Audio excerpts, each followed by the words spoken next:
Committee will come to order. Without objection, the chair is authorized to declare a recess of the committee at any time. Without objection, members of the full committee not on this subcommittee are authorized to participate in today's hearing.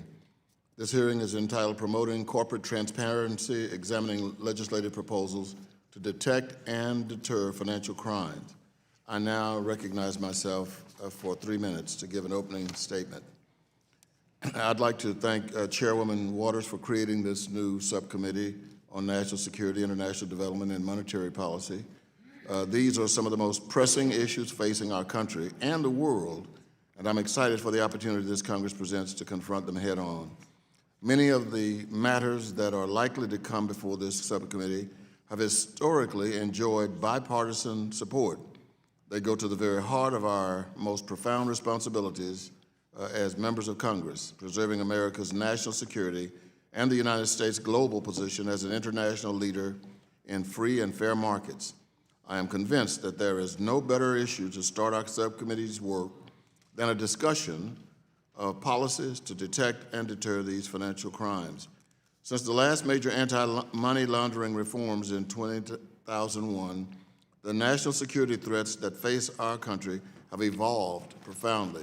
Cyber and technological attacks have risen to the very top of our most recent worldwide threat assessment as a paramount national security risk.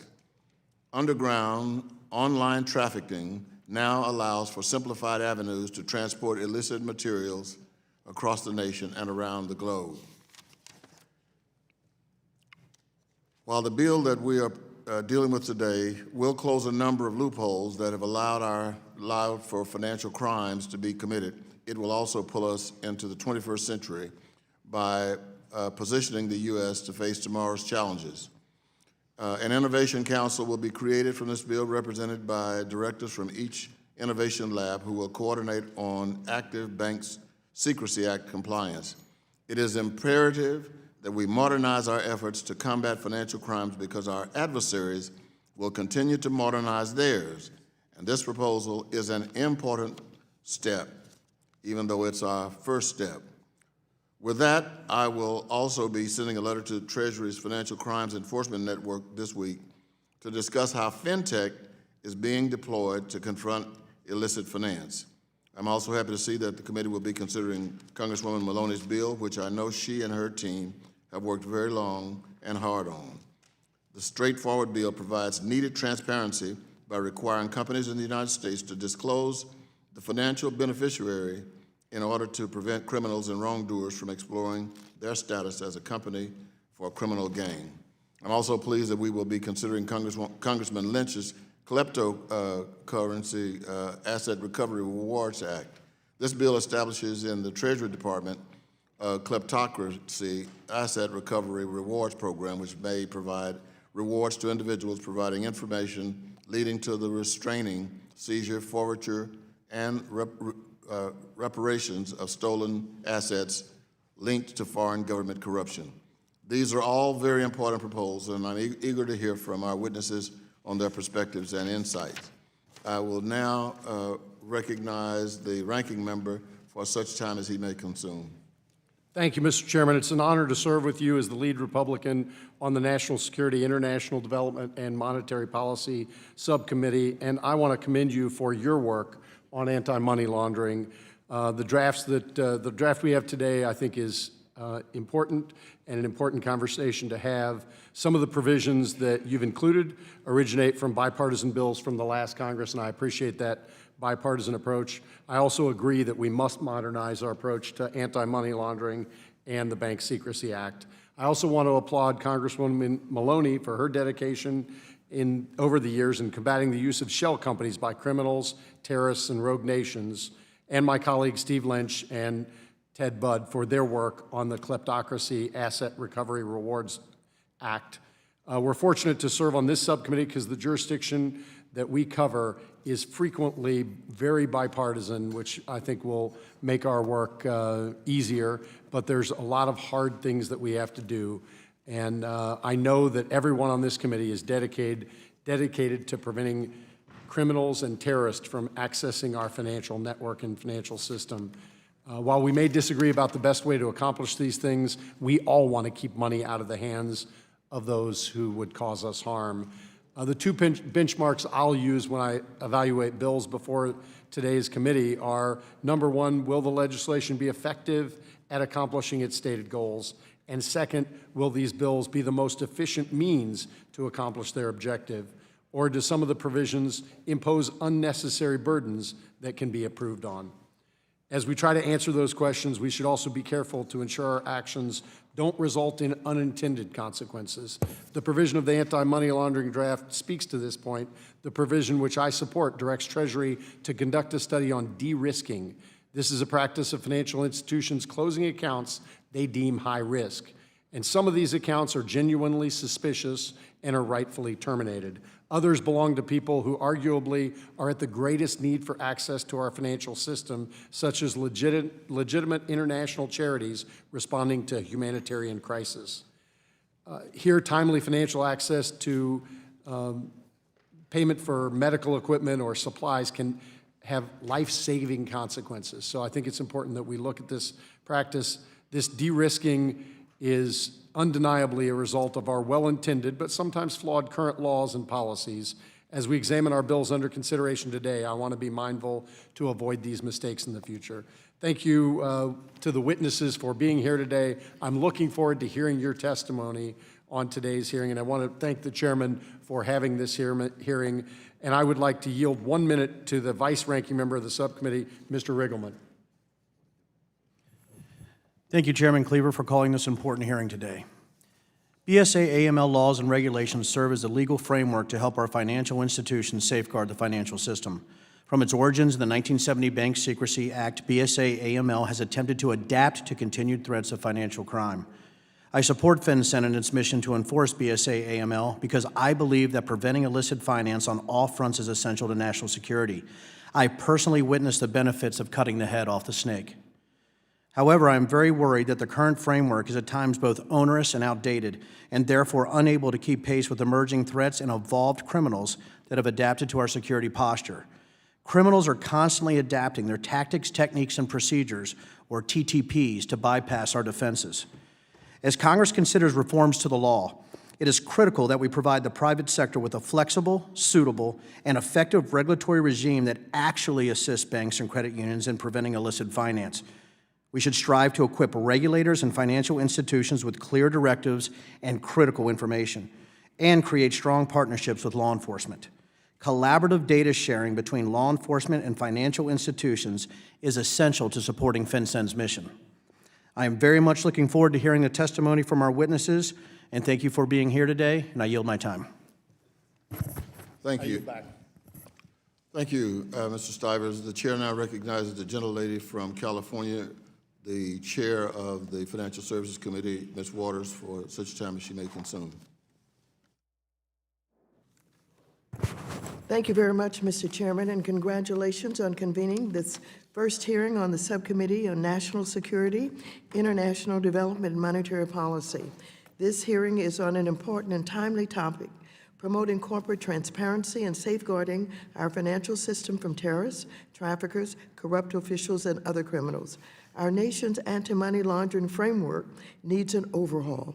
In the past few years, we've seen an increase in human and narcotics trafficking through online marketplaces, large-scale cyber attacks from malign foreign actors, and the proliferation of shell companies being used to hide illicit funds. It is for this reason that the House debated a resolution I introduced that advocates for the closure of money laundering loopholes.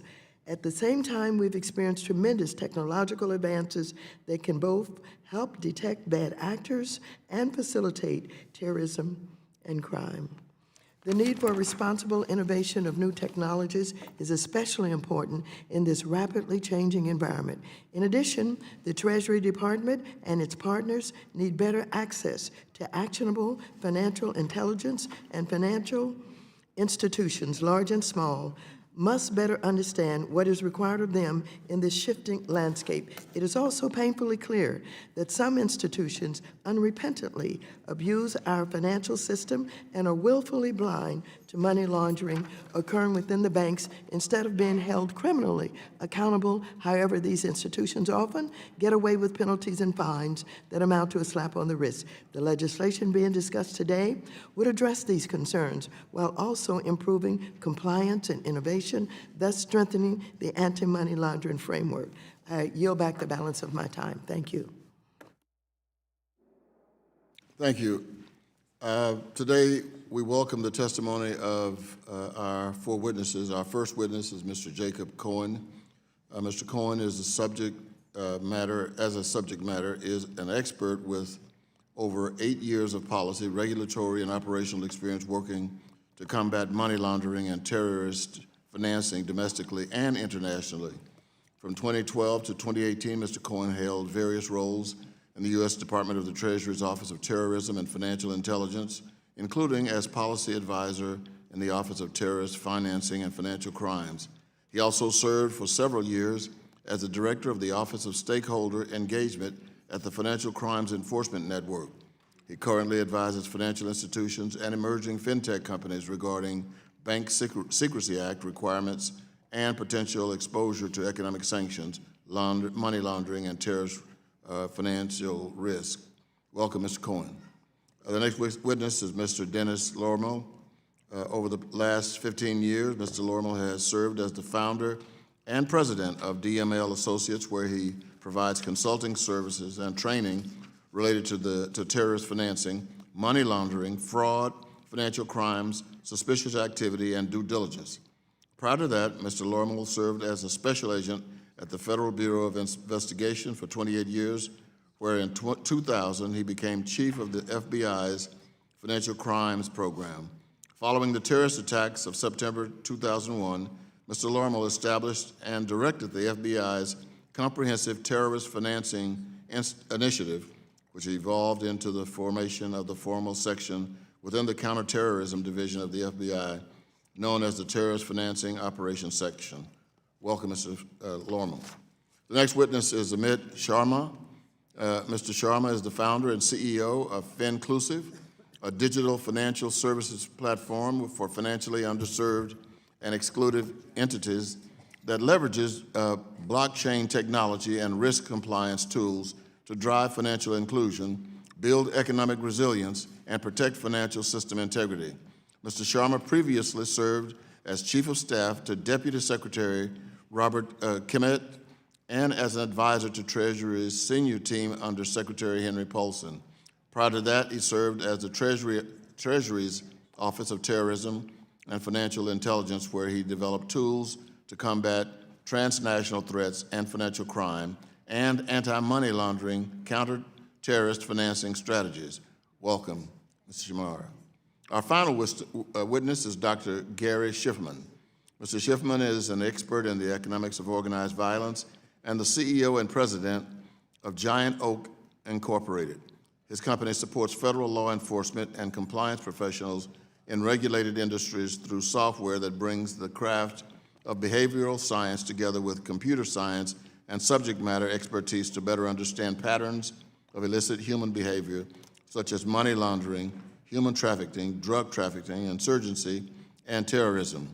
Dr. Schiffman previously served as Chief of Staff at the U.S. Customs and Border Protection. He also teaches at Georgetown University in the School of Foreign Service. Welcome to all four of you. Mr. Cohen, you're reminded that your oral testimony will be limited to 5 minutes. Without objection, your written statement will be made a part of the record. You are now recognized for 5 minutes. Thank you. Chairman Cleaver, Ranking Member Stivers, and distinguished members of the Subcommittee on National Security, International Development, and Monetary Policy, I'm honored by your invitation to testify before you today. Today, I want to share my views on the importance of providing FinCEN and the Department of the Treasury with the appropriate resources to expand engagement and collaboration with domestic and global stakeholders. I will focus my remarks on FinCEN engagement efforts domestically, but it will also touch upon Treasury engagements with foreign counterparts through its attaché and technical assistance programs. The current AML-CFT landscape in the United States and around the world is complex, dynamic, and requires FinCEN and its private sector partners to constantly adapt. The global dominance of the U.S. economy places FinCEN and U.S. financial institutions at the forefront of combating financial crimes. To continuously adapt to the ever-evolving threats, FinCEN must have the resources to regularly and systematically engage with all its stakeholders. FinCEN plays an often understated but outsized role in protecting the integrity of our financial system. FinCEN serves two roles. First, as a financial intelligence unit, or FIU, for the United States. FinCEN is responsible for the collection, analysis, and dissemination of financial intelligence to law enforcement agencies and other authorities. Second, FinCEN is the lead AML-CFT regulator for the federal government. To effectively carry out these roles, FinCEN engages and shares information with the private sector through a variety of mechanisms, including Bank Secrecy Act Advisory Group, or BSAG, meetings, sharing information through advisories with financial institutions, and select speaking engagements. However, these engagement efforts are not sufficient to keep up with the current threats and the increasing calls from industry for more information to better detect and deter financial crimes. Held twice a year, BSAC meetings allow FinCEN and other regulators to have frank discussions with a cross-section of industry representatives regarding the operations of the Bank Secrecy Act. However, engagement with a small fraction of financial institutions twice a year is not sufficient to generate the level of collaboration, continual exchange, and learning that FinCEN and the private sector need to engage in to stay abreast of emerging threats and identify innovative approaches to continuously update and modernize our BSA AML regime. FinCEN also communicates with industry by issuing public and non-public advisories to alert industry of specific financial crime threats. These advisories provide actionable information to financial institutions that allows them to enhance their AML monitoring systems and produce more valuable reporting. Due to limited resources dedicated to engage stakeholders, not to mention limited analytical support, FinCEN publish advisories infrequently. This is evidenced by the low number of threat-specific advisories issued by FinCEN over the past 3 years, where advisories on human trafficking, trade-based money laundering, and virtual currencies were notably missing. Today, I would like to express my strong support for a few provisions in the discussion draft that I believe will enable FinCEN and Treasury to continue to meet the challenges facing our financial system. The scope of FinCEN's responsibilities require ongoing engagement with stakeholders beyond the Beltway. Providing FinCEN with the resources to deploy domestic liaisons in key cities across the country would allow FinCEN to systematically engage with financial institutions, federal, state, local partners, and other stakeholders. The benefits of such a program would be substantial. Some of the benefits include identifying region-specific illicit financial risks, issuing region or industry-specific advisories, and geographic targeting orders, communicating priorities and guidance more directly and with greater frequency to stakeholders, staying abreast of opportunities and challenges of BSA AML-related innovation. In December 2017, FinCEN launched the FinCEN Exchange Program to enable greater information sharing between the public and private sectors. Sharing information about specific threats enables financial institutions to more effectively allocate limited resources to identify and report illicit financial activity. This important initiative should be supported with dedicated resources for FinCEN to conduct the necessary research and analysis and to increase collaboration with the private sector. Treasury attachés play a key role in advancing U.S. sanctions policy, advocating for implementation of Financial Action Task Force recommendations, and combating financial crime threats. However, limited resources and the small footprint of the attaché program forces Treasury to play a zero-sum game, essentially closing programs in countries that might still offer significant value when a new program elsewhere is required. Treasury, through its Office of Technical Assistance, supports foreign regulatory law enforcement, FIUs, and judicial authorities. OTA's approach entails strengthening and integrating the work of the entire spectrum of AML-CFT stakeholders, but with a specific focus on FIUs as a linchpin of an effective AML-CFT regime. This enables FinCEN to engage in more productive information-sharing relationships with FIU partners around the world. While these proposals will enhance FinCEN's ability to increase engagement with industry, without the proper resources to support these new requirements, you'll be placing additional burdens on an already resource-strained bureau. In my experience, one of the greatest challenges for FinCEN has been its ability to hire and retain mission-critical staff. FinCEN is at a disadvantage because it competes for the same experts with federal banking agencies, law enforcement, and intelligence community. They either have higher salaries, special hiring authority, or both.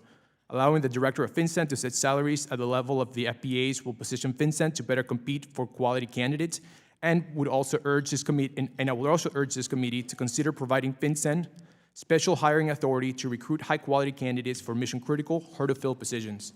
This would go a long way to ensure FinCEN is best positioned to achieve its mission and adapt to new and emerging threats to our financial system. Thank you for the opportunity to testify today. I look forward to your questions. Thank you. Mr. Maloney.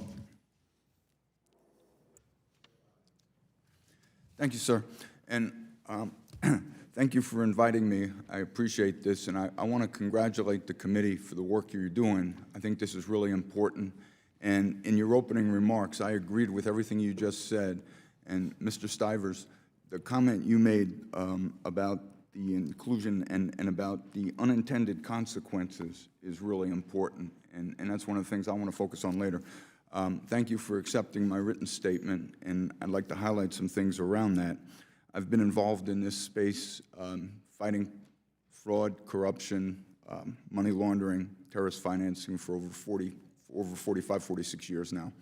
And these are very serious problems, as you pointed out. Mrs. Maloney, I want to congratulate you and thank you for your perseverance, continually bringing up the beneficial ownership issue. I think that's an incredibly important issue, so thank you for that. And I know firsthand, having been in law enforcement, and the first shell company I ever dealt with was in 1975, and so that goes back a long way.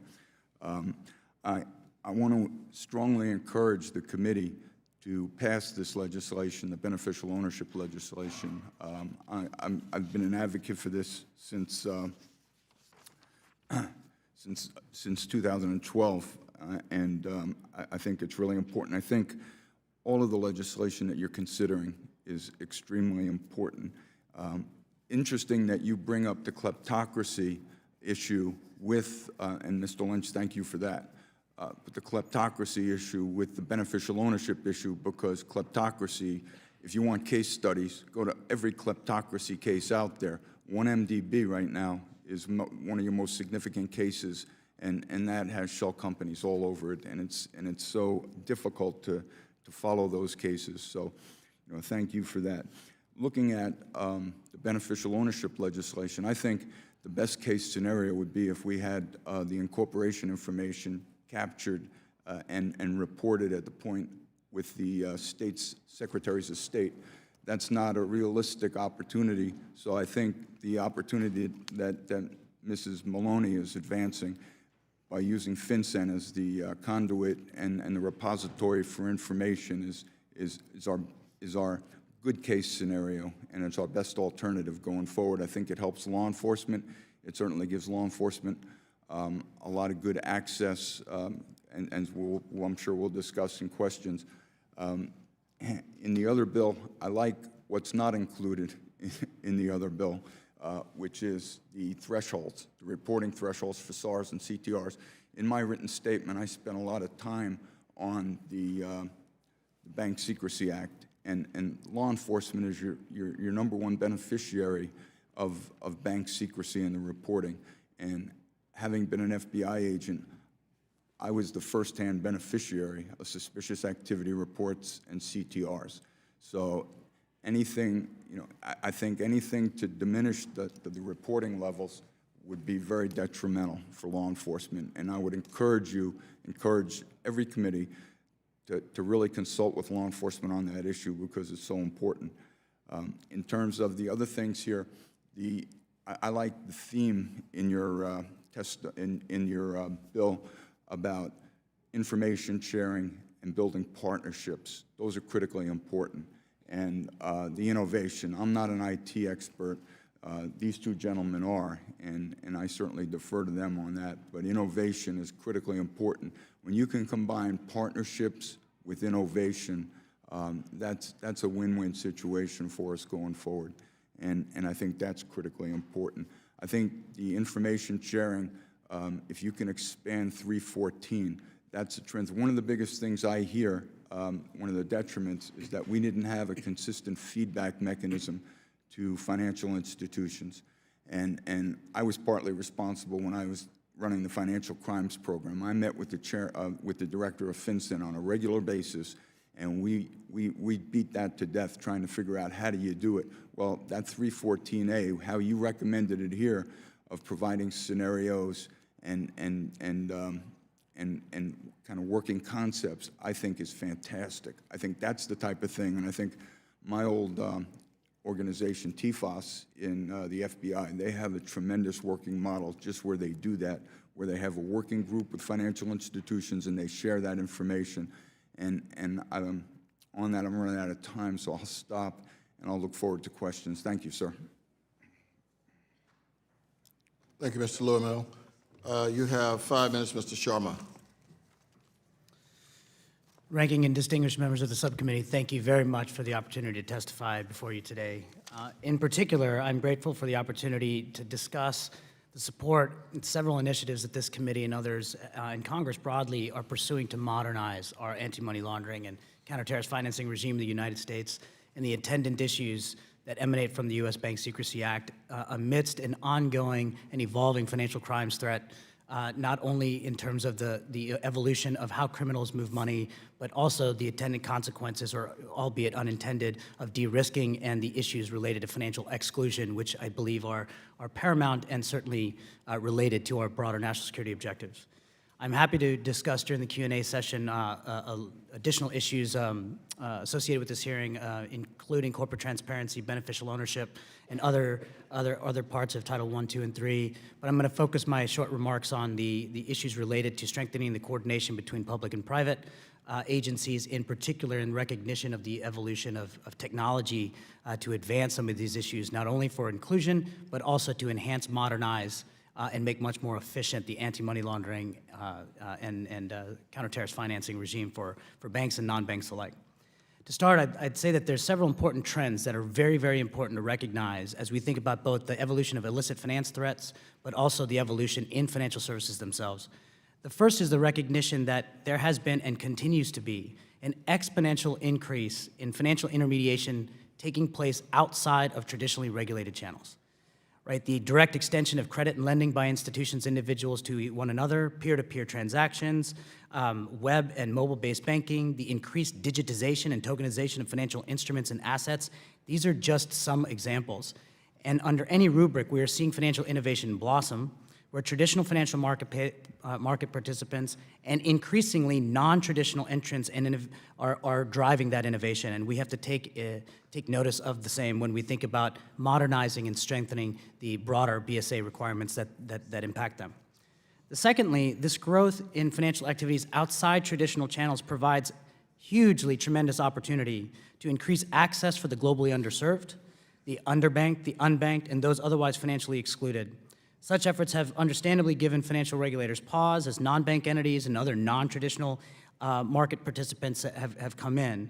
Technology and social media companies, online and e-commerce retailers, corporate entities with large recurrent user and consumer populations, and others with large and growing affinity groups are increasingly realizing the commercial benefits and the potential of providing financial intermediation within their infrastructure and their networks. And while some of these are tremendous opportunities, the attendant issues that have otherwise impacted and really been relegated specifically to traditional financial institutions must now necessarily apply to that growing non-traditional space. Finally, since the tragic events of September 2001 and exacerbated by the credit and financial crisis in 2008, there's a growing body of regulation. Financial oversight rules have understandably caused consternation not only to traditional market players, but this increasing non-traditional, non-bank space. With an average governance, risk, and compliance IT spend for most major banks of 25% or more, many organizations are presented with this unfortunate economic decision of whether or not to do business with certain sectors, with certain constituents, and has led, importantly, I want to commend the issues around de-risking, has led to financial exclusion and exacerbated it. I think the comment and the joint statement in December 2018 by the functional regulators to talk about innovation in the AML-CFT space is a very, very good start, but I think some practical steps can emphasize taking that forward in a meaningful way with industry. One, coordination with examiners. Having senior leadership and director level at individual regulators drive finance, technology, and innovation centers with examiners in the field is paramount. Too often, bank and non-bank entities have to navigate this myriad examination space that is largely uncoordinated between the state and the federal level, and doing so with examiners not only helps with respect to the assessment and application of technology, but with the examination auditing themselves. State-based coordination is paramount to enhance that coordination, but also to ensure that bank and non-bank applications of this technology are kept in check and are done so in a way that financial industry participants, when facing exams and state and federal law that may sometimes be in conflict, can do so and reconcile. In sum, we have to look at some of these financial inclusion tools as part of the National Security Toolkit and the AML-CFT process versus looking at it as a binary and false choice between inclusion and AML-CFT reform. And I think with that in mind, I certainly commend this subcommittee and other efforts to modernize the system to do the same. Thank you. Mr. Schiffman. Distinguished members of the subcommittee, thank you for the opportunity to appear before you today to discuss the important topic of countering financial crime. I'm an economist who focuses on technology, behavioral science, and people who do bad things, such as money laundering, human trafficking, drug trafficking, terrorism, fraud, and corruption. I'm the CEO of Giant Oak, a software company focusing on making screening easy. I teach courses at Georgetown University on organized violence, and I'm also a Navy Gulf War veteran, and I've served in federal law enforcement. I have no interest in reforming AML compliance for compliance sake.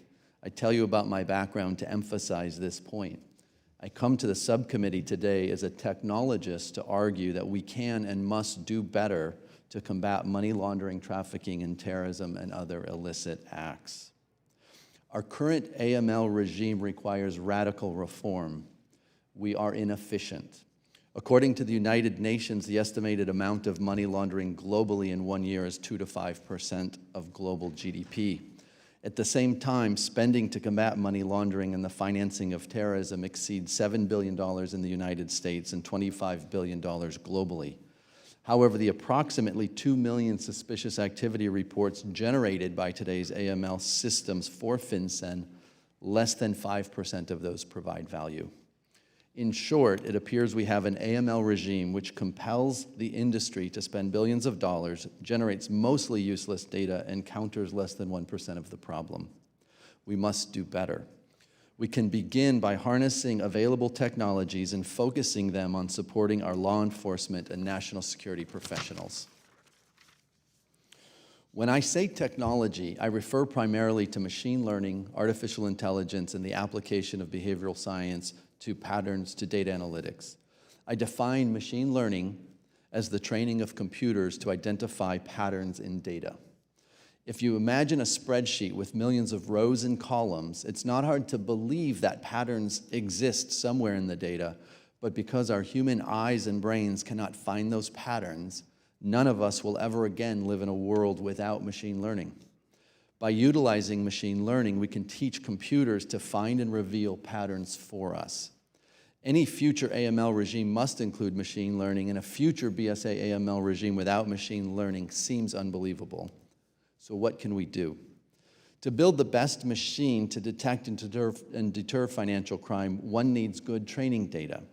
Machines are literal. If you teach a machine to play chess, it will not learn to play checkers. The best machine on the planet for AML will be built by training it on AML data. If we apply this to financial crimes, the vulnerabilities and opportunities are obvious. Government agencies know which SARs provided the best quality information, but the banks do not, so they cannot train their tools properly. The few banks using machine learning for AML today train their machines on previous year's SARs data, but if more than 95% of past SARs were wrong, then the banks simply perpetuate the inaccuracies, just more efficiently. However, with feedback from law enforcement, systems can learn and improve. This is where we need to bring the AML regime, information sharing and priorities. I do not want to end without raising a word of caution. Computers are powerful tools that can do both good and bad. As far back as the 1968 Stanley Kubrick and Arthur C. Clarke film 2001: A Space Odyssey, we humans have understood the need to harness the computer. To ensure we maintain the balance between risks and rewards of advancing technologies, I suggest 3 core principles for the subcommittee to consider as part of any reform or legislative proposal. First, encourage information sharing between law enforcement and financial institutions and regulators. This will enable the sharing of priorities and the training data for machine learning. Second, avoid opaque solutions where humans cannot understand and interpret the internal processes and outcomes of the machines. And third, keep humans in the loop. Let machines sort and filter data, but let humans adjudicate good and bad, right and wrong. To close, machine learning already pervades our lives. Technology will increasingly enable regulated financial institutions to identify threats with increasingly precise measurements that will enable enhanced security, protection of privacy, and promotion of financial inclusion. We spend billions today to generate mostly useless data and miss 99% of global financial crime. Law enforcement knows that better systems based upon existing technologies are available to generate good data and keep us all more safe and secure. Thank you for your time. I look forward to your questions. Thank you. Thank you very much. I wanted to recognize myself for 5 minutes and begin by making reference to this New York Times article, which is very disturbing. It talks about one of the executives from Goldman who runs their Asian office, and he's pleaded guilty in a federal criminal investigation of fraud and has been ordered. This is the part that troubles me. It's not the main part, but he has to forfeit $44 million. That's not insignificant, but if that's the extent of his penalty, forfeiting $44 million, this is just but one more example of what happens if you wear a tie and are considered to be, in a proper job. I know people in jail who stole $44. So that has nothing to do with the hearing. I had to get it off my chest. But this particular fraud emanated in Malaysia. And so I understand Treasurer's Financial Crimes Enforcement Network, FinCEN, is one of 159 financial intelligence units in the world. Through international cooperation, these units are better able to detect and counter transnational crime, including terrorism. Now, in my home state of Missouri, we have 6 foreign banking organizations engaged in a range of financial transactions. And so I am hopeful they are not engaged in any such illicit activities and are not doing any damage to my constituents. But what makes me feel assured is Treasurer's work with the international counterparts. So, Mr. Cohen, can you discuss ever so briefly FinCEN's efforts with the international counterparts and the value of Treasury's technical assistance and international attaches program? Absolutely. So first I'll start with FinCEN. And so FinCEN is part of the Egmont Group of financial intelligence units. In fact, it's one of the founding members of that international body.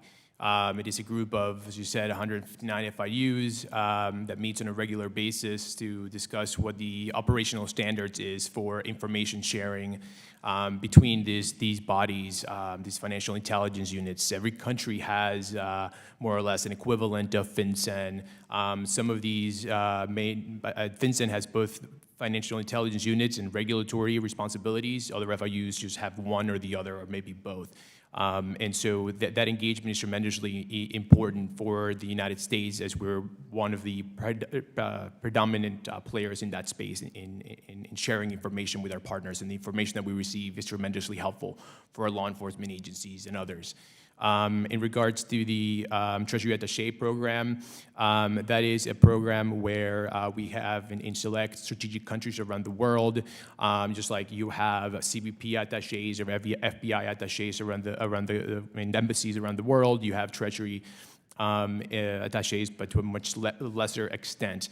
And they advocate for U.S. sanctions policy, they advocate for combating financial crimes, and the implementation of international AML standards.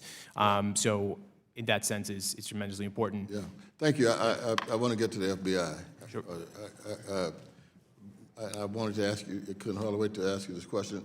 What can we do? What can Congress do? What can this committee begin in terms of creating international support and cooperation in fighting money laundering? I mean, if you have places where people traditionally go to launder money, I mean, what can we do as a body? Thank you, sir, for that. I think there's an awful lot that you can do, and it starts with understanding what the issues and problems are, and to the point that Mr. Stivers made earlier about what not to overreact to. So the first thing for law enforcement is, or the FBI, law enforcement in general, is the reporting thresholds. We need to be able to have, and law enforcement needs the ability to access and to use that information, and they do that to a very good degree. I think part of the answer to the question you're asking is the difference between regulatory requirements and regulatory expectations involving the regulators. And I think there's kind of, if you look at it, the financial institutions and the regulators and law enforcement, there's a triangle here. And there's hard lines between the financial institutions and law enforcement, and financial institutions and the regulators, but there's a broken line between law enforcement and the regulators. And I think I'll get back. I'll keep that line right there. I'll get back to you with that line. My time is up. I recognize the distinguished ranking member for 5 minutes. Thank you, Mr. Chairman. I really appreciate you calling this hearing. Again, I want to thank all the witnesses for your great testimony. And Mr. Lormel, I want to ask you first. So there were 900,000 suspicious activity reports last year, give or take. That's an approximate number. I have to deal in round numbers because it's all I can handle. But of those, some were very useful, some were less useful. And to the point you just made, I don't want to reduce the number of suspicious activity reports, but I want us to be able to efficiently process them, which speaks to Mr. Schiffman's point about machine learning. Are we using machine learning enough, and are we communicating back? So I've looked at the draft in sections 109, 201, 202, 203.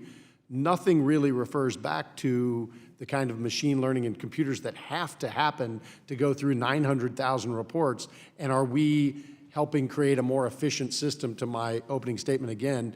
And what can we do in this draft to empower that? And I'll go to Mr. Schiffman next, but have we mentioned the right things in here? I like the fact that it requires a feedback loop, but are we doing what we need to do? I think this is a very good start. I think this is a great foundation to build on. The question you're asking, though, sir, it's such a much more complex issue, because if you look at suspicious activity reports from a law enforcement standpoint, the first part of your question was the analytics. And when I was at headquarters and on a program level, we would use those types of analytics, and we need more and better of those analytics. So I'll defer to these. And I want to go to Mr. Schiffman now, because you brought up a really good point. Machines only learn what we tell them. So if we're not giving them good feedback, machines aren't getting better. We could be a lot more efficient. Is there anything in this draft we need to do to acknowledge what's going on, or be more specific about the machine learning that's going on to make it better? And I want to acknowledge again, Mr. Chairman, this draft is great. It's a really good start, but I'm asking Mr. Schiffman, can we improve it? Yeah, thank you, Mr. Stivers. I agree. I think this draft is very good. I really like the bill and where it's going and find very little exception, take very little exception to anything in the bill. I would emphasize that, so picture a triangle. You've got law enforcement, you've got the regulators, and you've got the banks. I would argue that communication across all those channels is not good or is just one way sometimes. In order to take advantage of technology, the banks need the feedback from law enforcement so they can train their algorithms. The banks are already investing billions of dollars in this. So this isn't a matter of appropriating dollars. This is a matter of giving the banks the data they need to train algorithms and to set priorities. And that concept is already in this bill. I would just emphasize it for the members of the committee. And I guess that goes to my, the heart of my question. So when I read the draft, it does talk about sharing compliance resources in Section 202. It talks about sharing suspicious activity reports within a financial group and the FinCEN exchange with their financial institution counterparts. Do we need to more expressly define that triangle and that sharing that needs to happen between the three and between the machines at the three places for the computer, analysis that needs to happen here? It seems to me we might do a better job of explaining the legislative intent of what we want to help them actually comply with law enforcement and the FinCEN as well as the financial institutions. Yes, sir. I think that would strengthen the bill. I think the bill's already pointed in the right direction, but that would strengthen it. And I believe that too. Thank you. I'm going to yield some time to the gentleman from Arkansas, French Hill. Gentleman's recognized.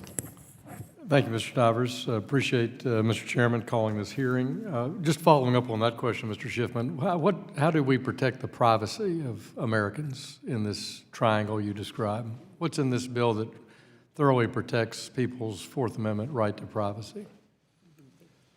So I can't speak to, as an expert on this bill itself, but I think that there are ways in which we can move forward, improve a system, take advantage of the vast resources spent in this AML regime and get better results and protect privacy. And I think we need to do that. I know privacy is addressed in the bill. I'm not an expert on what the committee had in mind as they drafted it. But I think we do need to be acutely aware of the trade-off between law enforcement and privacy, and it's something that we've all been dealing with throughout our careers. Yield back. Thank you. I yield back the balance of my time. Thank you. I'd like to ask unanimous consent to allow Ms. Maloney, who has done enormous amounts of work in this area, to claim 5 minutes for questions. Thank you Without so much. objection, the woman is Thank you so much, Mr. Chairman and Ranking Member, for holding the hearing. I thank you for allowing me to participate, and I thank all of my colleagues and I thank all the panelists for your testimony today. This hearing is examining a bill that I've been working on for 10 years, along with my good friend Peter King, the Corporate Transparency Act, which requires companies to disclose their beneficial owners to law enforcement and financial institutions. The problem that we're trying to solve here is very simple. Criminals and terrorists have always used anonymous shell companies to finance their operations.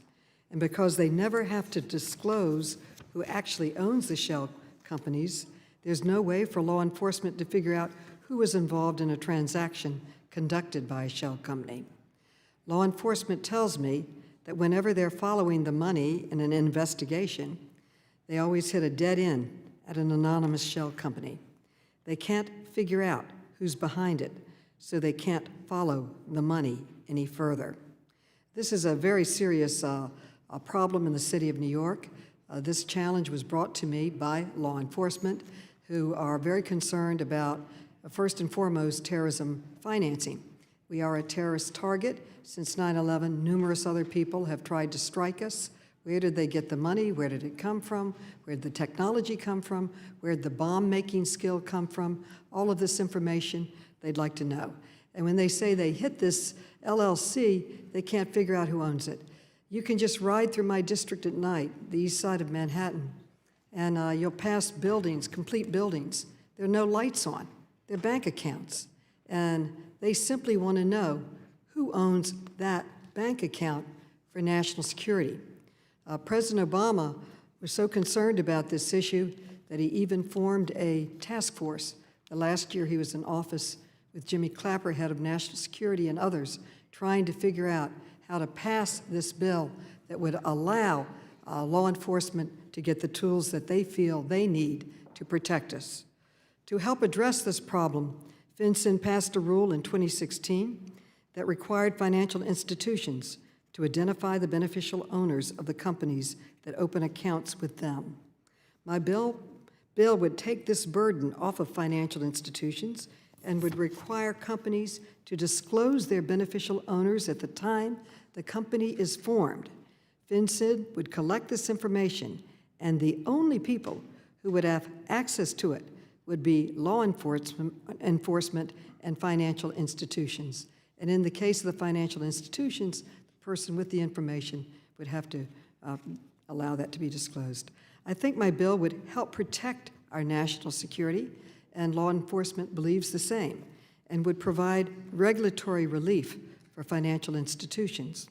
I want to submit for the record a statement from the Bank Policy Institute on the importance of beneficial ownership legislation, as well as a joint letter from 9 different financial services trade groups supporting beneficial ownership legislation, and also statements from law enforcement in support of the bill. Without objection. I want to thank the chairman for yielding to me, and I'd like to ask first Mr. Lormel, I want to ask you about beneficial ownership. And I know you've seen my bill, and I want to thank you for your support for this effort. Now, my colleague, Mr. Hill, has also circulated a bill on beneficial ownership, which I personally think is far, far too weak. Have you seen Mr. Hill's bill? Mr. Lormel. Yes, ma'am, I have.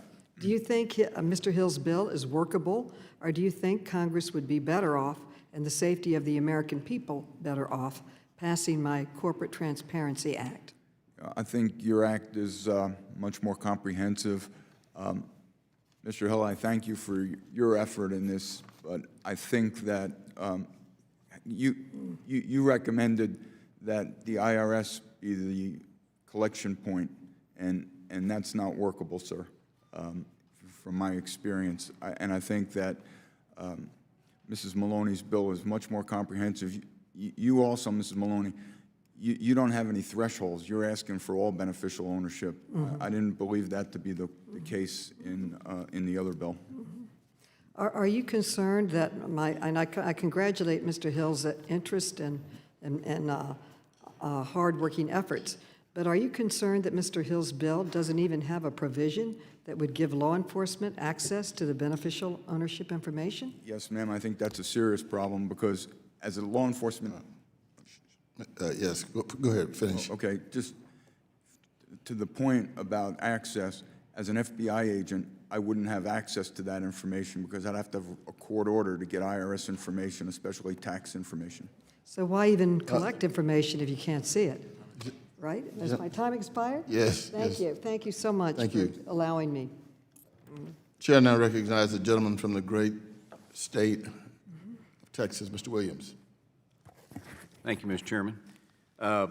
Thank you all for being here today. And Mr. Lormel, since you have had firsthand experience from the law enforcement perspective, can you walk us through an example where having the beneficial ownership information was crucial for you?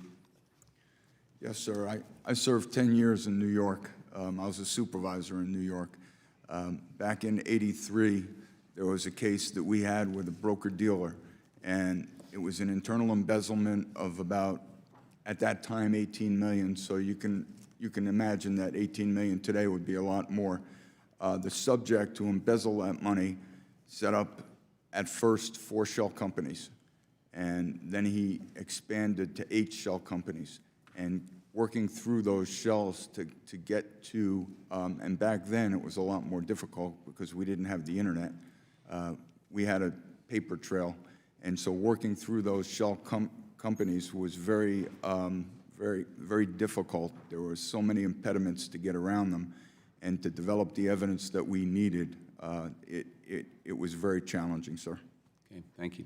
Dr. Schiffman, you mentioned in your testimony that technology and machine learning will be the cornerstone of any future BSA-AML regime. FinCEN has an entire technology division within the department. My question to you is, what is the biggest hurdle in getting this technology into use for BSA AML purposes? Sir, I think, FinCEN has great data because they have all the data sent to them by the financial institutions, but I'm not sure it's the right data, but they have a lot of data. The banks also have a lot of data. I think it's about training tools to identify the right data. As I said in my testimony, at least 95% of the suspicious activity reports sent to FinCEN never provide any value. So that's a massive investment on the behalf of the banks, and it's a massive amount of data at FinCEN that never provides use. So my concept here is that let's get the ground truth data, the actual cases of known money laundering, terrorism, drug trafficking, things like that, and train algorithms both at FinCEN and in the financial institutions, and we'll have a much more efficient system. Mr. Cohen, I'd like to hear what you have to say, if you have anything to add to that answer. Absolutely. I think it's critical for the machine learning to work, if I understand it correctly, and I'm certainly no expert, but communication and information sharing with the private sector is fundamental. So FinCEN as the FIU aggregates all this information, all these SARs are submitted by financial institutions, and then they can provide critical insight to financial institutions around the country to be able to better identify that type of activity. So I think that engagement, programs like FinCEN Exchange, programs like a FinCEN liaison program, domestic liaison program, where you have folks engaging with the industry, understanding the threats locally, regionally, that will greatly enhance, in my opinion, financial institutions' ability to detect suspicious activity and make the algorithms and machine learning even more powerful when that information then comes out and is looked at by an analyst. In 2016 alone, there were over 900,000 suspicious activity reports filed to FinCEN, along with 3.5 million currency transaction reports. With so much information coming in, it seems if bad actors will easily be able to slip through the cracks, since millions of other legitimate transactions are being reported. So my question to you, Mr. Lormel, is I see from your testimony that you are not in favor of raising the thresholds for SAR and CTR. What recommendations do you have then in order to make the information within these reports more useful? Well, there are a few things, sir. You have to look at different perspectives. Now, from where I sat at headquarters, we did data mining and we did analytics, and I think that that's one of the ways forward in terms of using that. But if you go down to the grassroots, to the SAR review team level out in the field, they're going through it by hand. So you've got two different perspectives that you're dealing with. But part of the issue, again, comes down to, from where I sit, regulatory expectations versus regulatory requirements, and financial institutions kind of getting caught up. If you think about the flow of information from a financial institution to law enforcement, that flow gets impeded by the regulatory requirements to a degree, and then the regulatory expectations.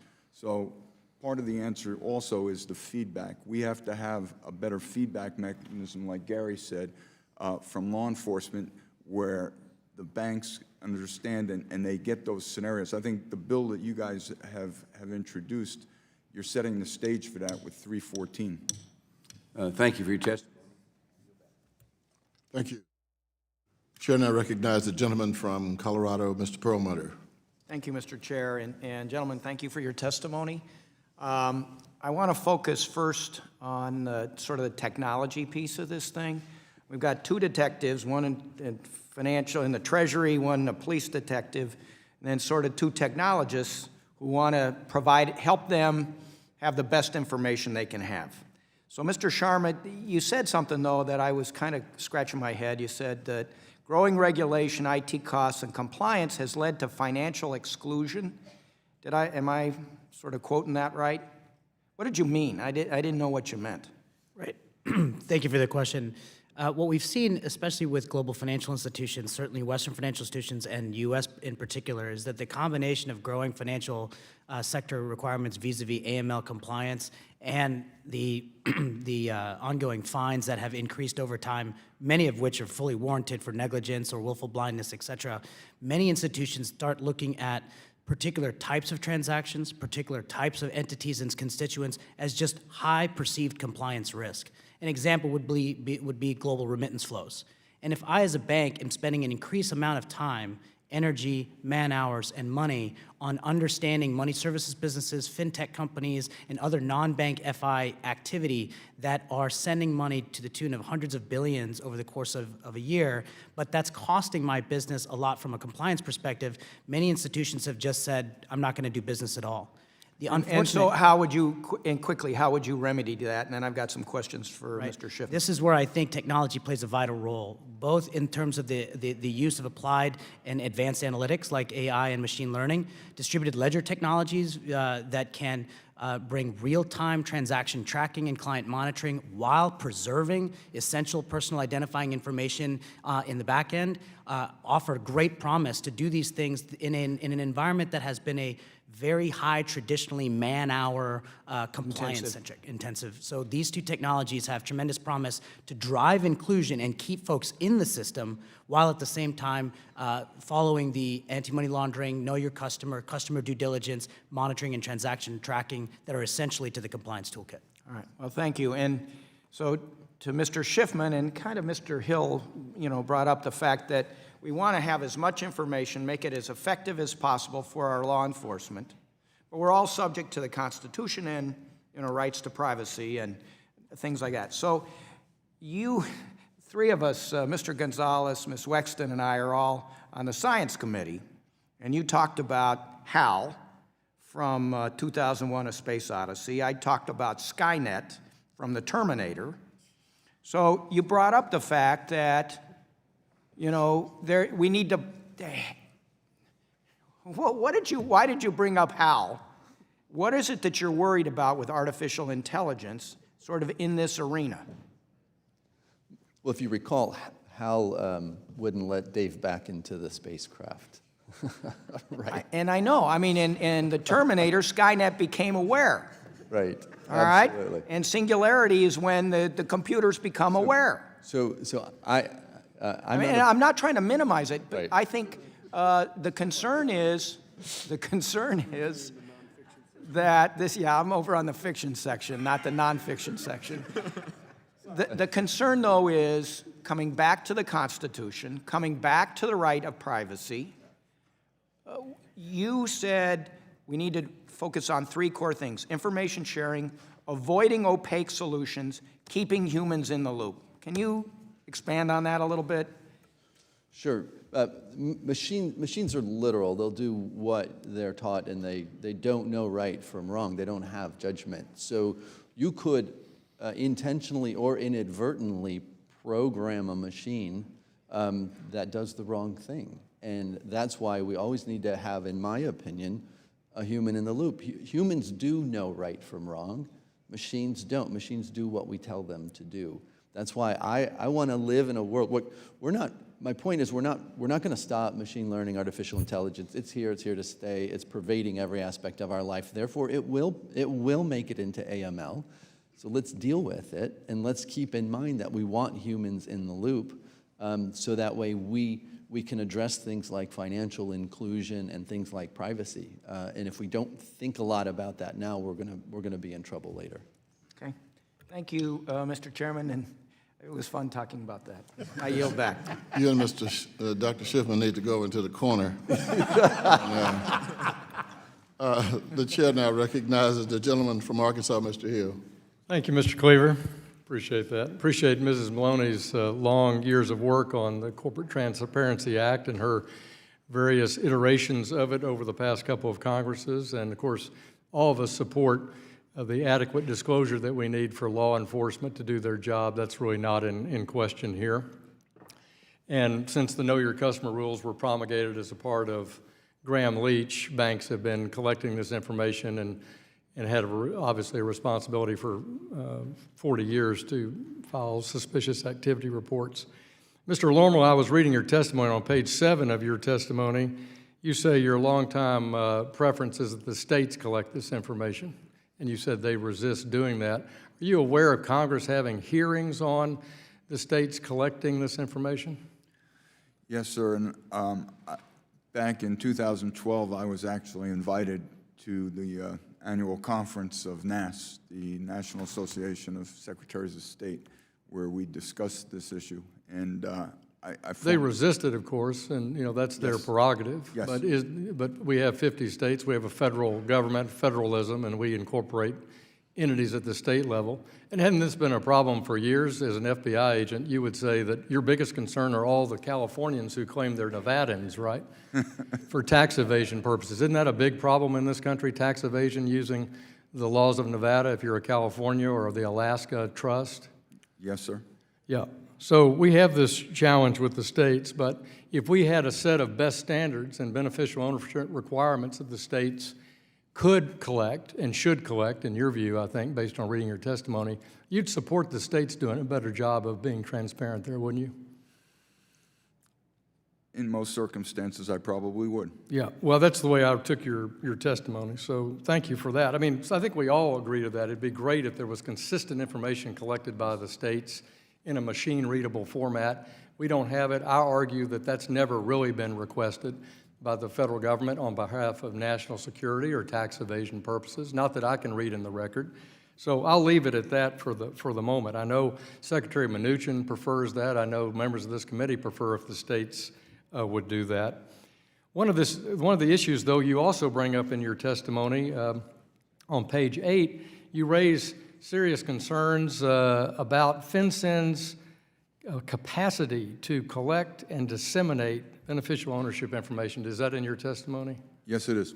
Yeah, so that's why I focused on this issue of perhaps the normal tax collection process, like we've changed Schedule B on the Form 1065 many times to collect additional information about foreign bank accounts and foreign activity, that we change that, collect beneficial ownership at the same place where we collect all the ownership information of a pass-through entity in the case of an LLC or a partnership, and then on the C Corp forms or S Corp forms for a corporation.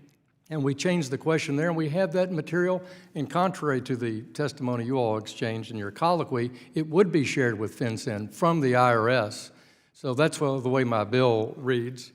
And I think that that's where most small businesses do this kind of work, instead of having another form with another criminal penalty. Heritage estimates there could be 1 million unintended felons under the draft bill that we're considering because of the way it's written. I don't know if I agree with that. It could be an exaggeration. But the point is, we're asking charities, every business entity in America, to file directly with FinCEN beneficial owner information, and yet we collect all the ownership information, the contact information, the foreign bank account information. Everything is a normal part of the income tax preparation. Isn't that right? Well, to a degree, yes, but I don't know that we collect all of the beneficial ownership information. Well, I'm proposing that we do. We don't do it now. We collect the ownership information undeniably, unless you want to be a penalty of an IRS, commit IRS fraud. I don't think most people want to do that. No, not at all. But the other issue you have, Congressman, is the fact that I would need a court order as an FBI agent or another law enforcement So are agent. you suggesting that if we use Ms. Maloney's FinCEN form, you won't have a court order, you can just go look at it? Is that what you're suggesting? Yes.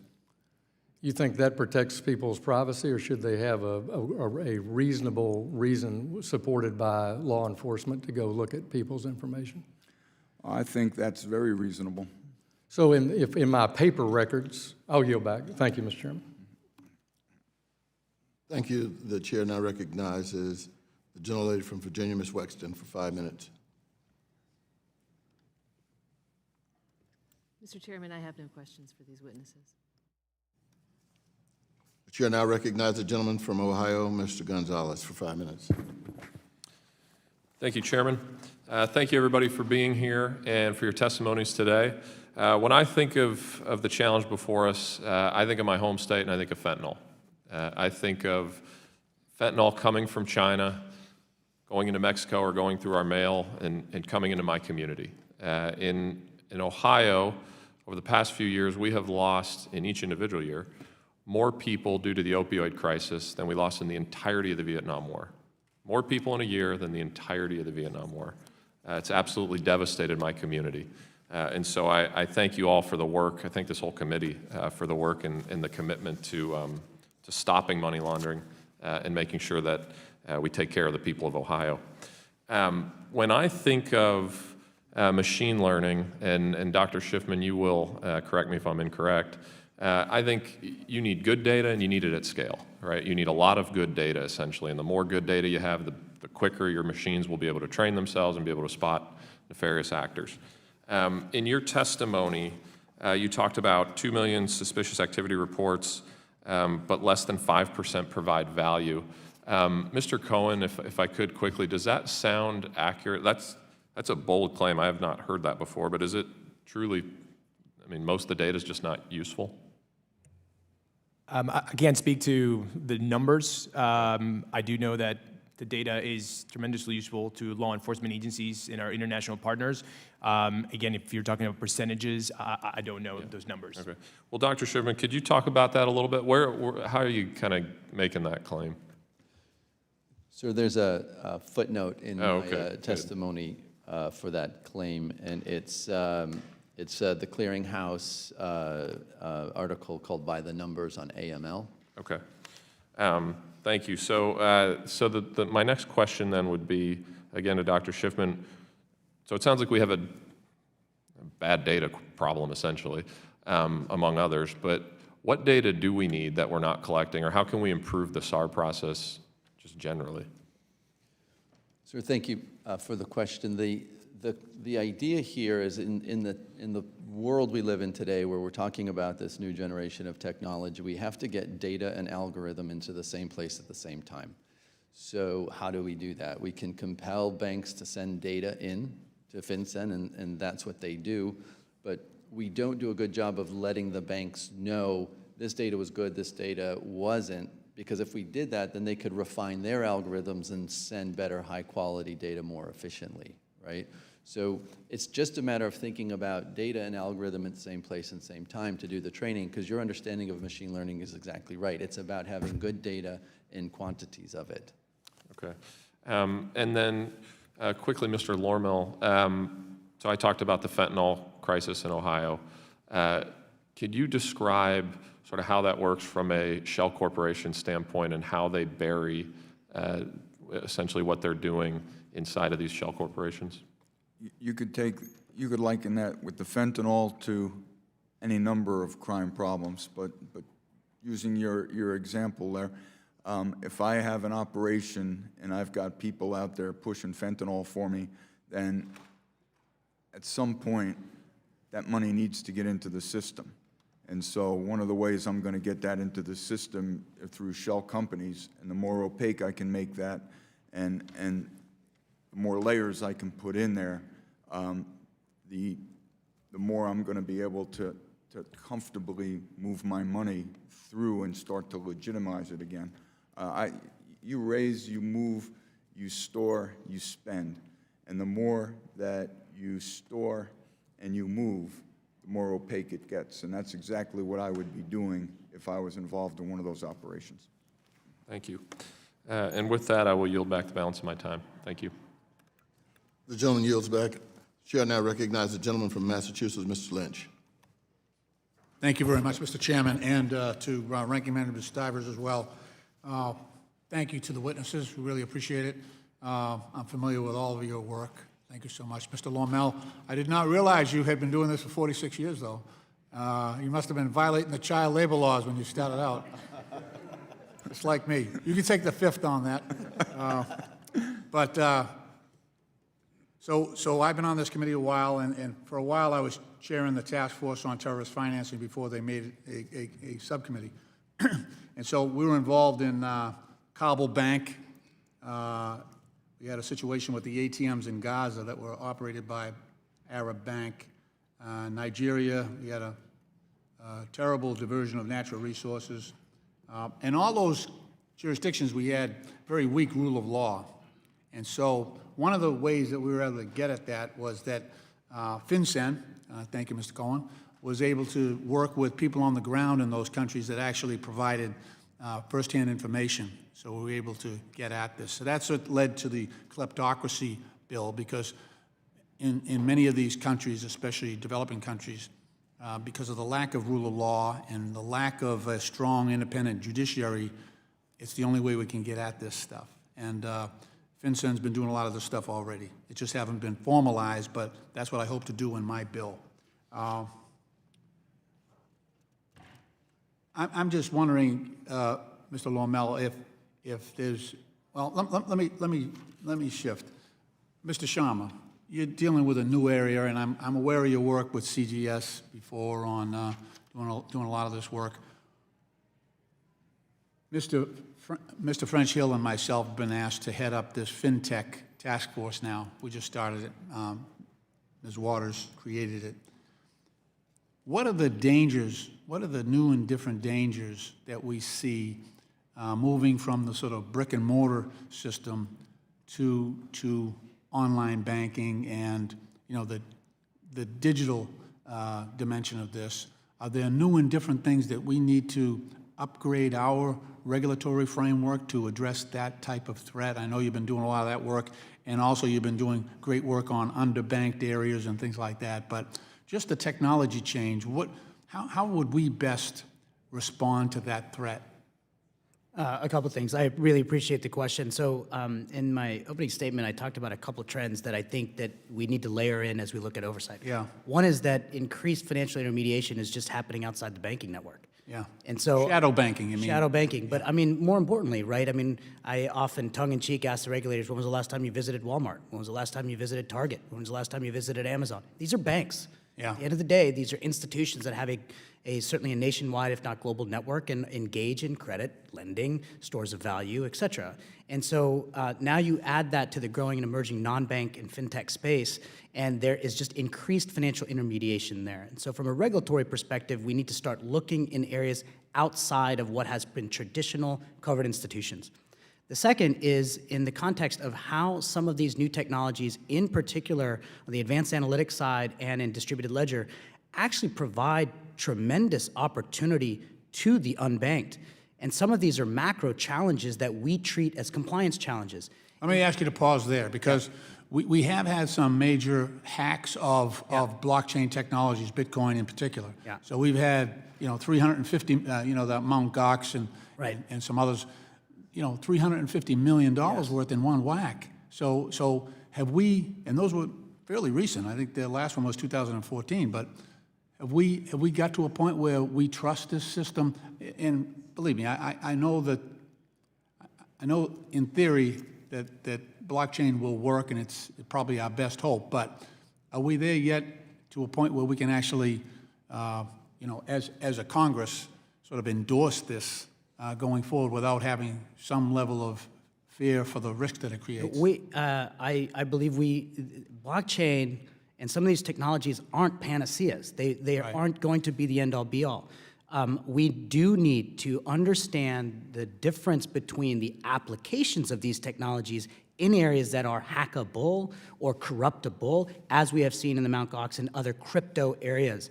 The underlying technology of distributed ledger does hold promise insofar as the encryption, distribution, and immutability of that ledger. It's harnessing that technology in the context of AML-CFT for transaction tracking and the protection of the underlying information, whether it's your personal data or otherwise. Yeah. And that's the key. Yeah. And so, no, I would not be here saying we must endorse a particular technology as the end-all, be-all. Well, this is where the coordination and technology and innovation centers with regulators can look at both the application tested both in beta and in live market situations of that technology to address both the inclusion elements and AML-CFT in tandem. Thank you. Mr. Chairman, I yield back. Thank you for your indulgence. Thank you. The chair now recognizes the gentleman from Virginia, Mr. Riggleman. Thank you, Mr. Chairman. Hey, thank you very much. What I want to thank is my esteemed and venerable colleagues for asking most of the questions I was going to ask. First of all, thank you. Second, I want to say, I want to go a little bit geeky here.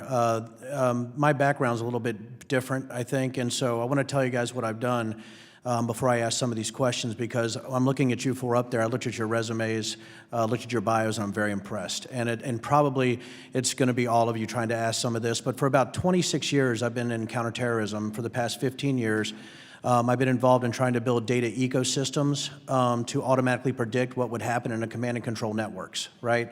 And you guys know that's a complete infrastructure from fiber to cyber. So in listening to this, and I don't think this data problem is unique. based on what I've gone through. And I want to let you guys know I've broken a lot of capabilities for machine learning and AI in my life. I've completely broken them, and it might have been operator error, but not most of the time. First of all, I want to ask Mr. Lormel something. First of all, thank you for your service for 46 years. I very much appreciate that. And I want to ask you, when you're looking at SARs and CTRs or your teams, are you noticing any attributes? Are you noticing any consistencies in the data that allows you to hone in on something rather than another based on the manual templates that you've built and trying to see what SARs or CTRs are effective? Thank you, sir. Yeah, again, if you're looking at SARS from where I sat at a program level, I'm looking at it differently. So I'm using the data mining capabilities, and so it's easier for us then to sort, and we're looking at certain things. At the street level, it's going to come down to what we're looking at in those specific locations, which agencies are involved, what violations do we work, because that's going to help inform where I'm going to look for what I'm going to look for in SARs. So you have a SAR review team, you have an IRS agent, you have an FBI agent. They're going to look at the same SAR. They may see it differently. So I had put in a couple bills, 1038 and 1039, to be a little bit more clear on requirements from the Department of Treasury and what you guys are looking for. And I'm wondering, this is for Dr. Schiffman and Mr. Sharma, and I think, Mr. Lormel, I'm going to assume something that some of your teams are very good at SARs and CTRs and tracking down people. When you look at requirements, and Dr. Schiffman and Mr. Sharma, you're going to smile at this question. If you're going to build an ML template, a machine learning template, we could use Mr. Lormel and his teams to start that ML template to look at what SARs and CTRs are actually effective in going after these certain individuals. Anytime we're parsing data, it's the gazintas and the gazaltas, right? So when you're looking at the gazintas and the gazaltas, that's my operational term for data, right?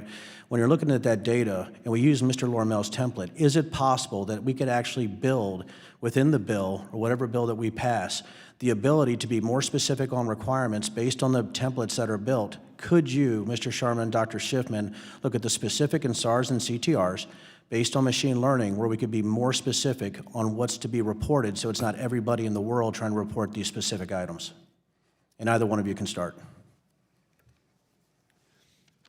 Absolutely, you can do that, sir. You don't want to preclude the ability for the machine to tell you things that the human couldn't identify on their own. The machine can look at a million attributes where a human can't. So you want to be open to that, but absolutely that's where you start. And I would just add where it's the big data, a lot of the data, and the associated algorithm to learn. And this is where human judgment, both on the input and the output side, is critically important. You don't want the machine to just simply reinforce underlying biases in the data, and you don't want it to spit out what would otherwise be fully learned, because that's effectively what you gave.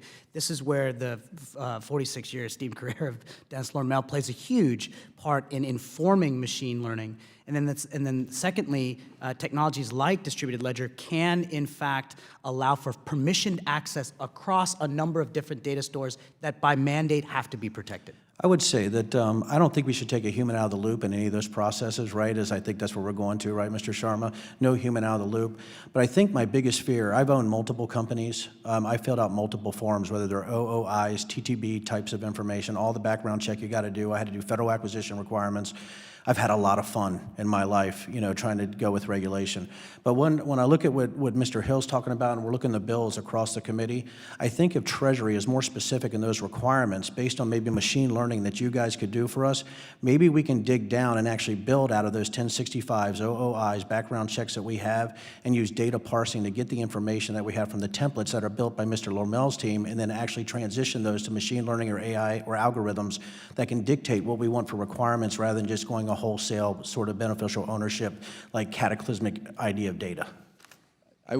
Just to build on that, I think you're right. And one of the points that I would emphasize from my testimony is this idea of priorities, right? What you're talking about is let's establish the priorities, and that's going to make the system much, much better. And we don't really do a good job of that today. Thank you, gentlemen. I'm very impressed by you all. Thank you. Thank you. The chair now recognizes the gentleman from Illinois, Mr. Garcia. Thank you, Mr. Chairman. And I, too, want to thank all the witnesses who have provided such valuable testimony here in our endeavor to make an impact on this great challenge that we face. I'd like to ask Mr. Lormel a question. While there are many factors that contributed to the opioid epidemic, a 2016 report from the organization Fair Share explains that a key facilitator of opioid trafficking is the ease with which drug cartels can open anonymous shell companies to launder their illicit gains and mask their identities from law enforcement. Has it been your experience that drug cartels hide behind anonymous shell companies to impede law enforcement investigators? Yes, sir. Again, you know, you can use a lot of examples, but yes, I mostly worked financial crimes in my career, but where I did assist with drug investigations, that was always a challenge. That you know, the people who are responsible for laundering the money, the people involved on the facilitation side like that, that's their job description, is to go out and hide that money. They want to disguise it. They want to make sure that it avoids detection. Thank you. And do you believe that collecting beneficial ownership information of those companies formed in the U.S., as the draft Corporate Transparency Act proposes to do, would help law enforcement pursue criminal traffickers of heroin, fentanyl, and other illicit opioids? Yeah, a simple answer is yes. I think that very much so. But I also believe that the bad guys are going to be out there looking to see how they can exploit other avenues, because they're going to look for other vulnerabilities. But to the direct question, yes, it would be very helpful. Okay, thank you. Mr. Chairman, I'd like to enter the Fair Share report into the record, if it's possible. And then one final question. Again, Mr. Lormel, can you give us some examples of bad actors using anonymous shell companies in the U.S. from your experience in law enforcement? I'll use a kleptocrat. Vladimiro Montesinos was the head of internal security in Peru. Montesinos, at one point, set up shell companies to launder $400 million around the world. I was running the financial crimes program in the FBI when we tried to help Peru render him back to the United States first. He had over $40 million through shell companies in the United States. Any others that you'd like, that you can share at this juncture? There are so many. I mean, if you look at right now the ongoing 1MDB case, you can see a lot of use of shell companies there. In that, guys, there was just I'm sorry, there was just so many cases you can go to. I see some heads nodding, so must be a well-known fact. Very well. Thank you very much. I yield back, Mr. Chairman.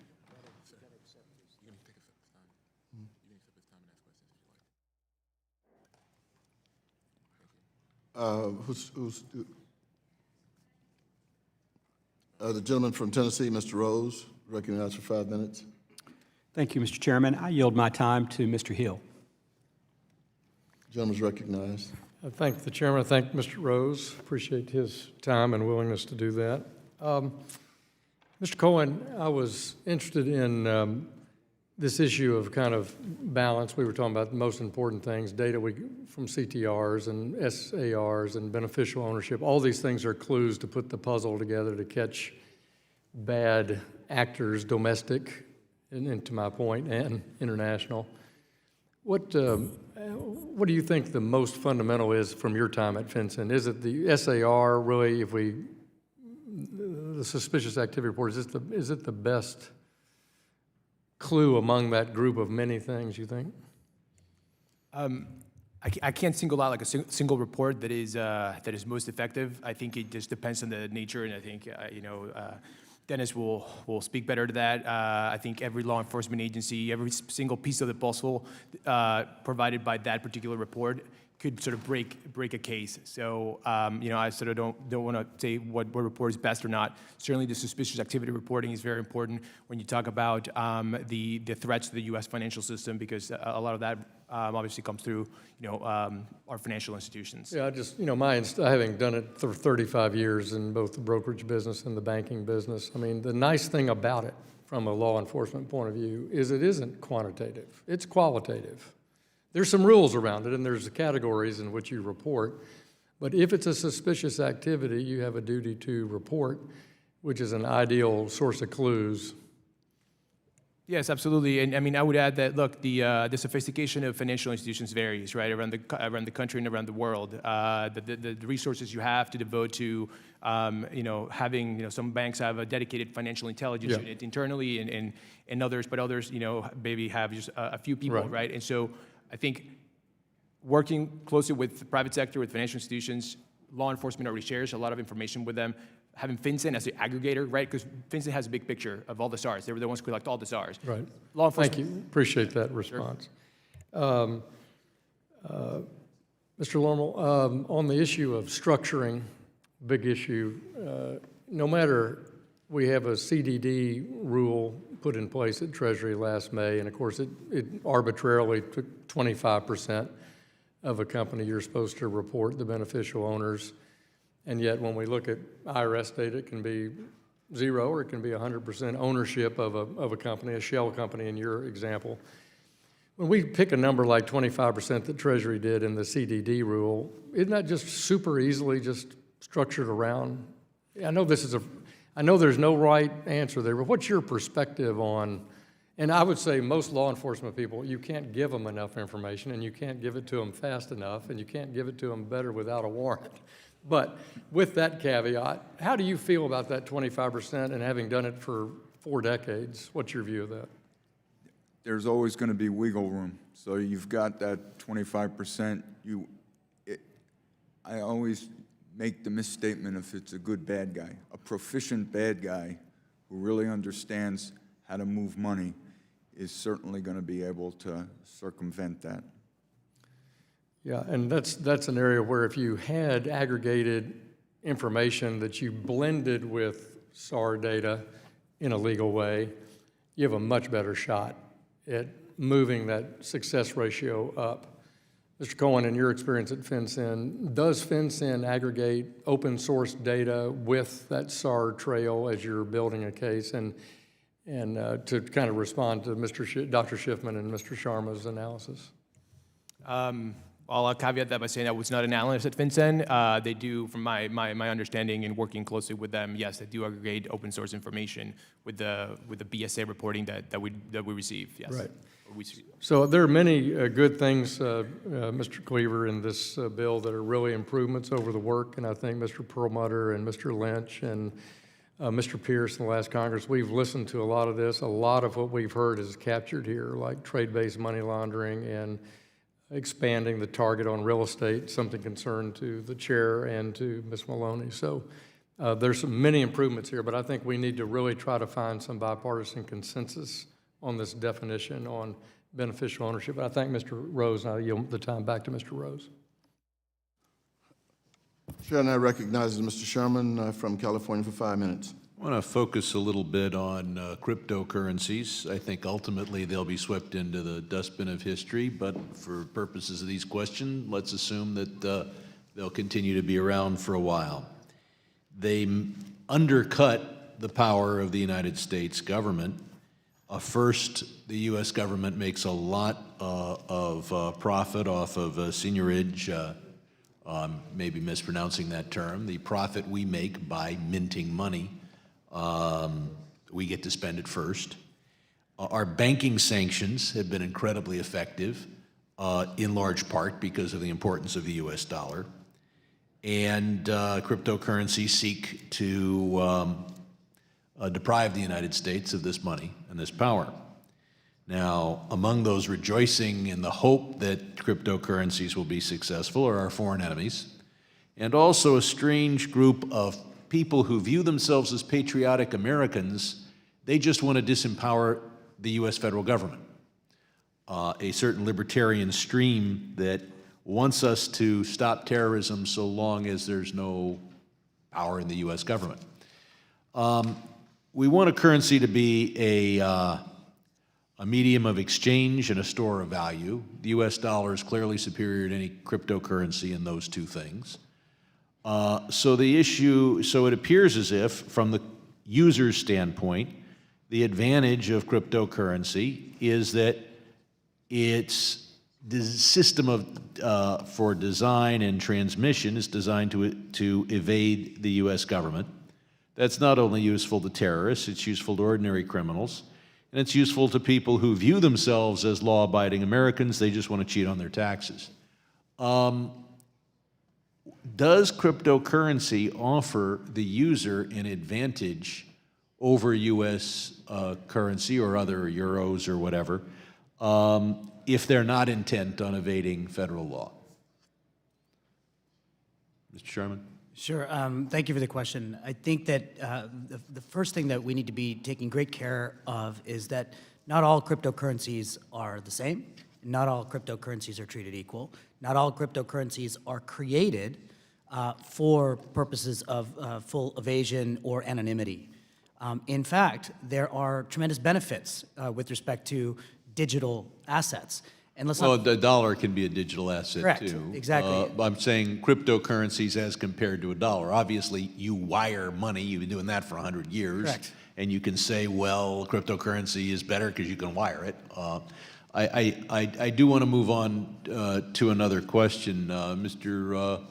Cohen, since 2016, FinCEN has had in place a continuous series of 6-month geographic targeting orders, or GTOs. Through these GTOs, title insurance companies in a number of areas around the country have worked with FinCEN to collect and report beneficial ownership information of LLCs and other legal entities in certain all-cash real estate purchase transactions.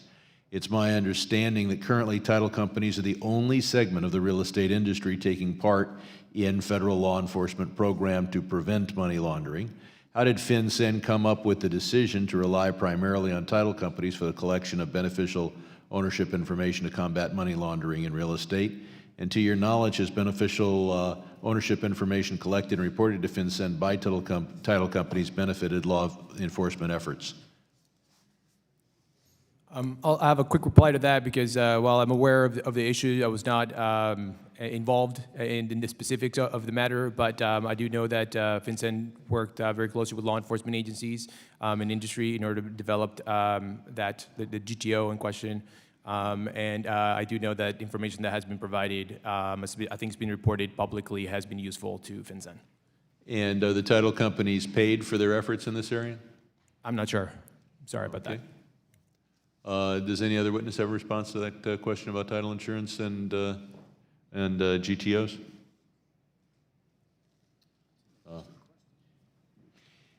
Hearing no answer on that, I can go back and ask for another witness to identify some advantage that cryptocurrencies have for the law-abiding user over the U.S. dollar.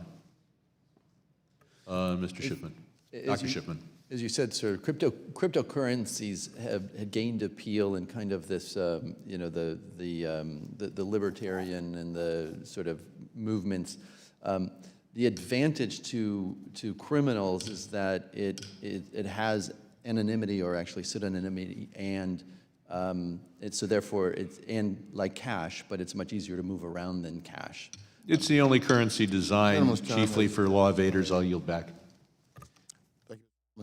The chair now recognizes the gentleman from Missouri, Mr. Luchtmeyer.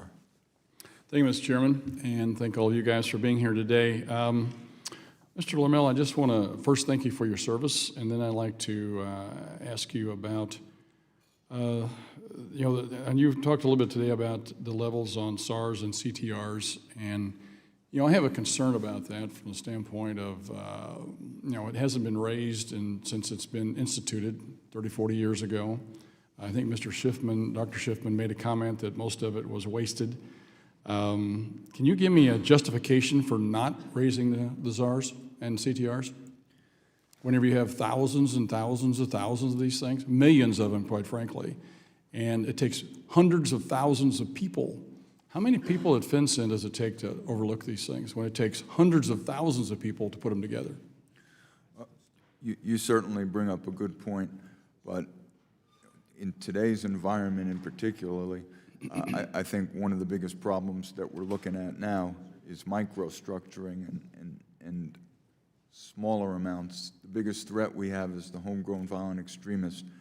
I can't give you accurate statistics because I'm not in the FBI right now, but I believe that the FBI's got some statistics that they used last year in 2018 that talked about the percentage of cases that CTRs in particular were used in, and it was pretty high level. Well, I'd love to have that information. If you can get a hold of it for me, it'd be great. You know, my concern is that we're weaponizing the banks. We're making law enforcement officers out of them.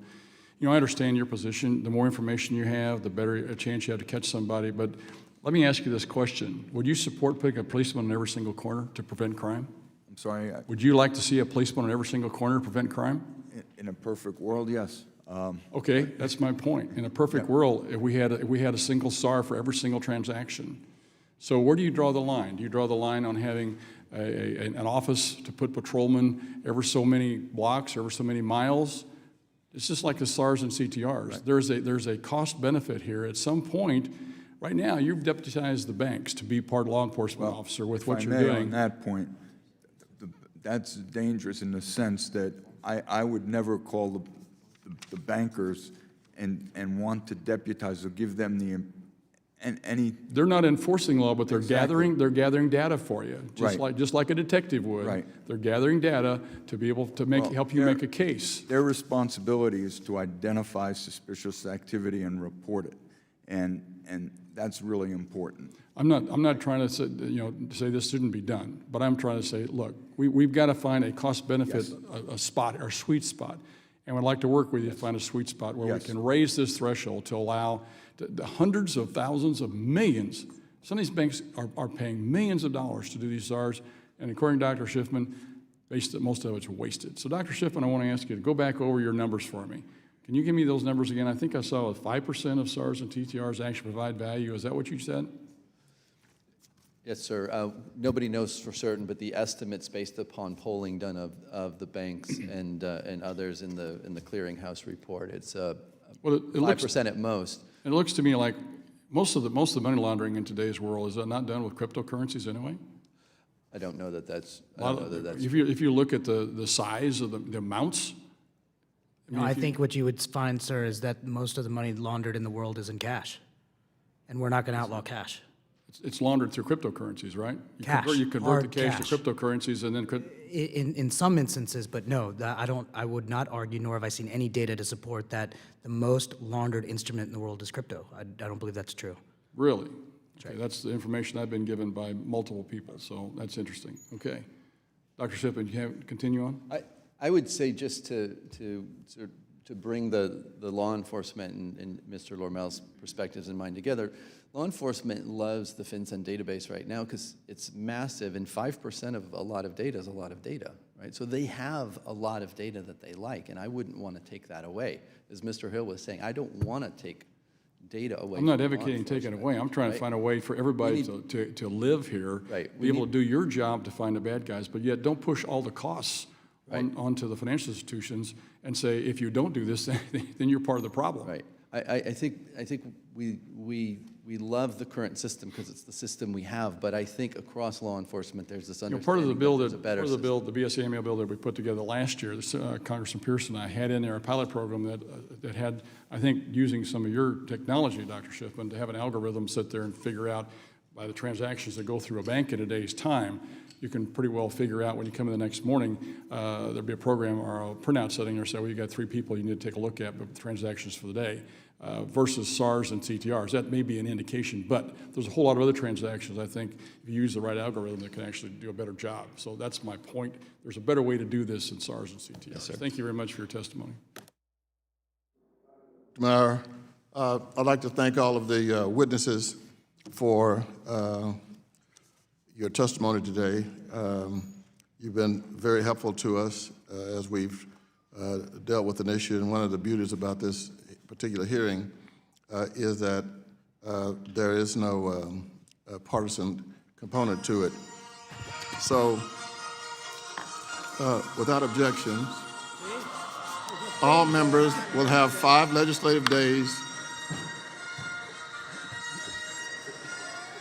to submit additional written questions for the witnesses to the chair, which will be forwarded to the witnesses for their response. I ask our witnesses to please respond as promptly as you're able. Without objections, all members will have 5 legislative days in which to submit extraneous materials to the chair for inclusion in the record. May the force be with you.